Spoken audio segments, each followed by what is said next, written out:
मट्टी का बेटा हूँ, मरते मरते भी कुछ कर जाऊंगा।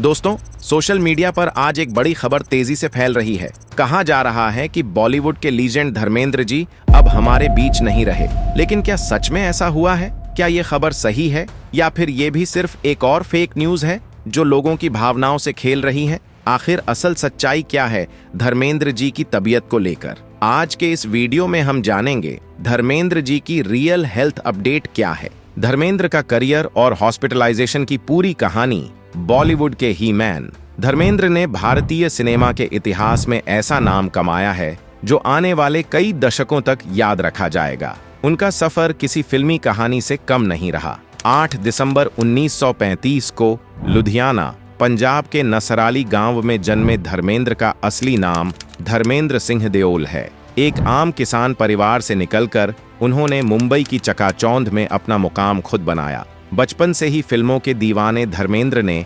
1958 में film fair talent Hunt contest जीता और यहीं से शुरू हुआ उनका सुनहरा सफर। 1960 में आई फिल्म दिल भी तेरा हम भी तेरे से उन्होंने अपने फिल्मी करियर की शुरुआत की। शुरुआती दौर में कई संघर्षों का सामना करने के बावजूद धर्मेंद्र ने कभी हार नहीं मानी। उनकी मेहनत और लगन ने जल्द ही उन्हें बॉलीवुड के सबसे भरोसेमंद अभिनेताओं में शुमार कर दिया। 1960 और 70 के दशक में धर्मेंद्र ने एक के बाद एक सुपरहिट फिल्में दी। शोले, चुपके चुपके, अनुपमा, सत्यकाम, फूल और पत्थर और सीता और गीता जैसी फिल्मों ने उन्हें घर घर का नाम बना दिया। धर्मेंद्र सिर्फ एक रोमांटिक हीरो नहीं थे, वे एक्शन, कॉमेडी और इमोशन हर किरदार में पूरी आत्मा डाल देते थे। उनका और हेमा मालिनी की जोड़ी ने 70 के दशक में बॉलीवुड को कई यादगार फिल्में दी और धीरे धीरे यह जोड़ी रील से निकलकर रियल लाइफ कपल बन गई।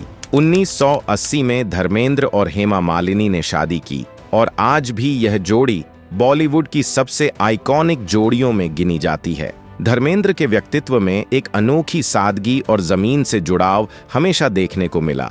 वे अपने गांव से लेकर फिल्म सेट तक हर जगह एक सच्चे देसी भारतीय की तरह पेश आते थे। यही कारण है कि लोग उन्हें सिर्फ एक स्टार नहीं बल्कि अपना आदमी मानते हैं। हाल के वर्षों में धर्मेंद्र ने फिल्मों से दूरी नहीं बनाई बल्कि नई पीढ़ी के साथ भी काम किया। 2023 में करण जौहर की फिल्म रॉकी और रानी की प्रेम कहानी में उन्होंने एक उम्रदराज लेकिन दिल छू लेने वाला किरदार निभाया, जिसमें उनके अभिनय की फिर से तारीफ हुई। उनकी एक झलक ने यह साबित कर दिया कि उम्र उनके लिए सिर्फ एक नंबर है, जज्बा आज भी वैसा ही जवान है। लेकिन इसी बीच उनकी सेहत को लेकर कुछ चिंताजनक खबरें आईं।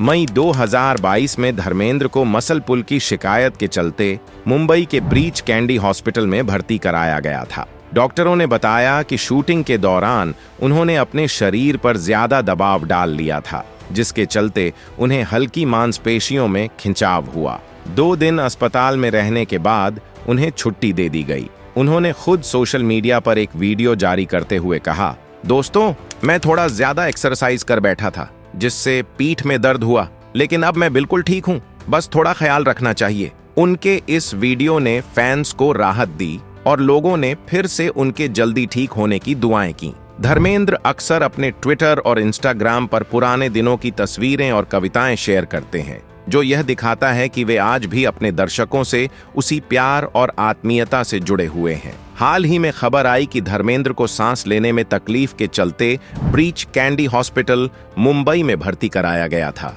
यही वह समय था जब सोशल मीडिया पर अफवाहों का तूफान उठा। व्हाट्सएप ग्रुप, ट्विटर और कई प्लेटफॉर्म्स पर यह खबर फैलने लगी कि धर्मेंद्र अब इस दुनिया में नहीं रहे।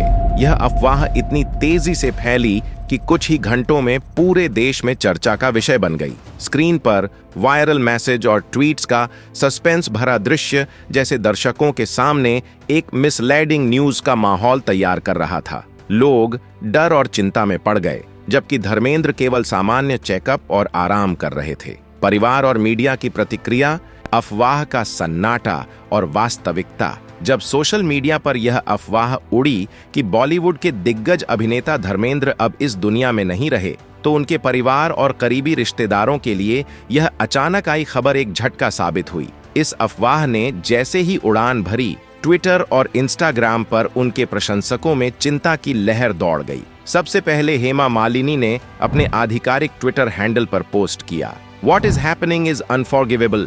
उन्होंने यह स्पष्ट किया कि धर्मेंद्र की सेहत स्थिर है और परिवार इस झूठी खबर से बेहद आहत है। इसके तुरंत बाद ईशा देओल ने अपने इंस्टाग्राम अकाउंट पर लिखा, "My father is stable and recovering." उनका यह बयान दर्शाता है कि परिवार ने कितनी जल्दी स्थिति को नियंत्रित करने की कोशिश की और मीडिया से आग्रह किया कि वे अफवाहों को फैलाने से परहेज करें। धर्मेंद्र के स्वास्थ्य और प्राइवेसी के प्रति परिवार की गंभीरता साफ झलक रही थी। मीडिया को दिए गए निर्देशों में परिवार ने साफ कहा कि केवल सत्यापित जानकारी ही साझा की जाए और उनके निजी समय का सम्मान किया जाए। यह हिस्सा दर्शकों को यह एहसास दिलाता है कि कैसे एक झूठी खबर केवल कुछ मिनटों में वायरल हो सकती है और कितनी जल्दी लोग बिना जांच किए उसे सच मान लेते हैं। सत्यापन और फैक्ट चेक ने इस अफवाह के ताने बाने को उजागर किया। प्रमुख तथ्य यह है कि धर्मेंद्र की मृत्यु की कोई आधिकारिक पुष्टि नहीं हुई। अभिनेता पहले ही अस्पताल से डिस्चार्ज हो चुके हैं और अब घर में आराम कर रहे हैं। उनकी टीम ने भी स्पष्ट रूप से कहा, "please don't spread false news." Social media और अफवाहों का खतरनाक खेल। आज के डिजिटल युग में सोशल मीडिया अफवाहों को फैलाने का सबसे तेज और प्रभावी माध्यम बन चुका है। WhatsApp forward, Twitter trends, Instagram reels और यूट्यूब के छोटे छोटे मिथ क्लिप्स, ये सभी प्लेटफॉर्म बिना किसी सत्यापन के खबरें वायरल कर देते हैं। हाल ही में जो अफवाह फैली थी कि बॉलीवुड के दिग्गज अभिनेता धर्मेंद्र का निधन हो गया, वह इसका एक बड़ा उदाहरण है। कुछ मिनटों में ही इस खबर ने हजारों लोगों तक पहुंच बनाई। कई लोगों ने इसे सच मान लिया और पूरी सोशल मीडिया दुनिया में सनसनी फैल गई। यहाँ तक कि बड़े न्यूज चैनल्स जैसे आज टाक ने भी बिना पुष्टि के इस खबर को प्रसारित कर दिया। इसके कारण केवल धर्मेंद्र के प्रशंसक ही नहीं, बल्कि उनका परिवार भी सोशल मीडिया पर फैल रही अफवाहों से घबराया। इस घटना ने साफ कर दिया कि एक झूठी खबर कितनी तेजी से पूरे देश में फैल सकती है और कितने लोग बिना जांच के इसे सच मान लेते हैं। इस तरह की घटनाएं हमें यह सोचने पर मजबूर करती हैं कि अगर यह आपकी फैमिली या आपके करीबी लोगों के साथ होता तो आप क्या करते? क्या आप सोशल मीडिया पर बिना पुष्टि के साझा करते या पहले सत्यापन करते? कमेंट्स में जवाब दें ताकि सिर्फ देखने वाले न रहें, बल्कि इस मुद्दे पर अपनी राय भी साझा करें। सोशल मीडिया की यह ताकत और खतरनाक ट्रेंड दर्शकों को यह एहसास दिलाते हैं कि केवल देखा और पढ़ा चीजों पर भरोसा करना खतरनाक हो सकता है। अफवाहों को फैलने से रोकने का एकमात्र उपाय सत्यापन और सावधानी है और इस वीडियो के माध्यम से हम दर्शकों को यही संदेश देना चाहते हैं कि किसी भी वायरल खबर को तुरंत सच मानना हमेशा सही नहीं होता। धर्मेंद्र की सेहत की सच्ची स्थिति और आगे की झलक। हाल ही में जब सोशल मीडिया पर धर्मेंद्र जी के निधन की अफवाहें तेजी से वायरल हुईं, तब उनके परिवार और चाहने वालों में भारी चिंता फैल गई। लेकिन अब जो पुष्ट जानकारी सामने आई है वह यह है कि धर्मेंद्र जी बिल्कुल सुरक्षित और स्वस्थ हैं। उन्हें कुछ दिनों पहले हल्की तबीयत बिगड़ने के कारण मुंबई के एक अस्पताल में भर्ती कराया गया था, जहां उनका रूटीन चेकअप और इलाज हुआ। डॉक्टरों ने बताया कि उनकी तबीयत अब पहले से बेहतर है और उन्हें घर भेज दिया गया है ताकि वे कुछ दिन आराम कर सकें। उनकी पत्नी और जानी मानी अभिनेत्री हेमा मालिनी ने भी मीडिया से बातचीत में बताया कि धर्मेंद्र जी अब स्थिर हैं और डॉक्टरों की निगरानी में हैं। उन्होंने यह भी कहा कि धर्मेंद्र जी का मन बहुत मजबूत है, वे जल्दी ही पहले जैसे हो जाएंगे। उनके बेटे सनी देओल ने भी सोशल मीडिया के जरिए फैंस को आश्वस्त किया कि पापा बिल्कुल ठीक हैं, आप सभी का प्यार और दुआएं हमारे साथ हैं। धर्मेंद्र जी की उम्र अब 88 साल हो चुकी है, लेकिन उनका जोश और आत्मबल अब भी वैसा ही है जैसा उनके शुरुआती करियर में था। उन्होंने हाल ही में एक इंटरव्यू में कहा था, जिंदगी में गिरना बुरा नहीं, गिरकर उठ जाना ही असली जीत है। यह बात उनके व्यक्तित्व को बखूबी दर्शाती है। बात करें उनके आने वाले प्रोजेक्ट्स की, तो धर्मेंद्र अब भी फिल्मों का हिस्सा बने हुए हैं।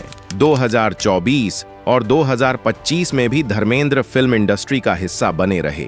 वे जल्द ही राजकुमार संतोषी की फिल्म 21 में दिखाई देंगे, जो भारत के पहले परमवीर चक्र विजेता अरुण खेत्रपाल की कहानी पर आधारित है। इस फिल्म में वे एक अहम किरदार निभा रहे हैं। इससे पहले वे करण जौहर की रॉकी और रानी की प्रेम कहानी में भी नजर आए थे, जहां उनके अभिनय की फिर से तारीफ हुई थी। यह पूरी घटना सिर्फ धर्मेंद्र जी की सेहत से जुड़ी खबर नहीं है, बल्कि एक सबक भी है हमारे समाज और मीडिया के लिए। अगर आपने इस वीडियो से कुछ नया जाना तो इसे लाइक करें, शेयर करें और हमारे चैनल को सब्सक्राइब करें।